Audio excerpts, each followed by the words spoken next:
everybody, credit tip number 4, secured and unsecured credit cards.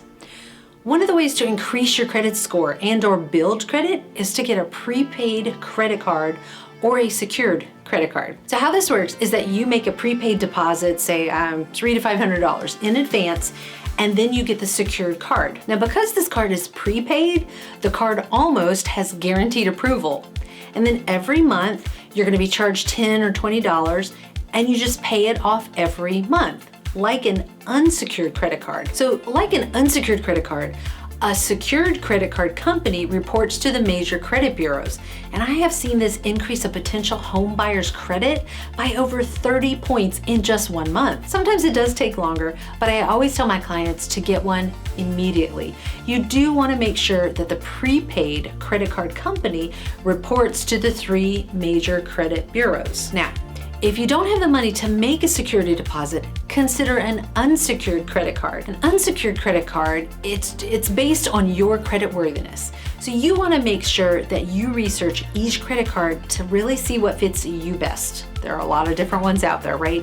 Interest rates, the annual fees, and the credit bureau reporting are all factors that you should take a look into when applying for an unsecured credit card. All right, everybody, credit tip number 5, loan types. Just like credit cards, there are 2 types of loans that you can get. Installment loans, typically secured, and revolving loans, which are typically unsecured. Installment type loans are car loans, mortgage loans, auto loans, and personal loans with the specific end date and a maximum amount. Revolving credit is credit that does not have a specific end date, but it has a minimum payment that's due each month. The most common form of revolving credit is a credit card, either bank or retail credit cards. A home equity line of credit is also another type of revolving credit. The most ideal situation for a credit score is a blend of both installment and revolving credit. Creditors want to know that you can responsibly manage a mix of credit types. That's why your credit mix makes up about 10% of your FICO score. Your FICO score considers the types of credit being used and reports them, such as installment loans and revolving accounts. Hey everybody, credit tip number 6.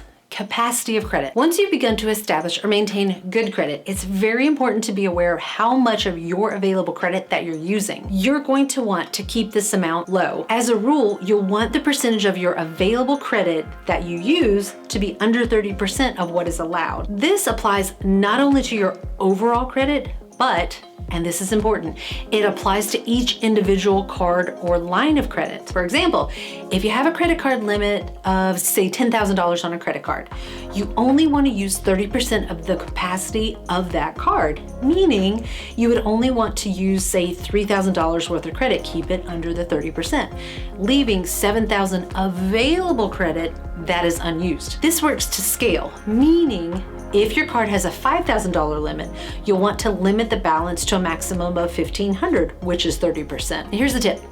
If you have one credit card with a $10,000 balance and another with a much lower balance, transfer some of the debt from the one credit card to the other so that the capacity used on each card is as close to 30% as possible. One thing that is very important to note: if you pay off a card, do not close the account. It will look like you have less available credit and that you're using more of the credit that you do have available. Remember, make the wise choice. Call us today for all of your real estate needs. We'll see you next video.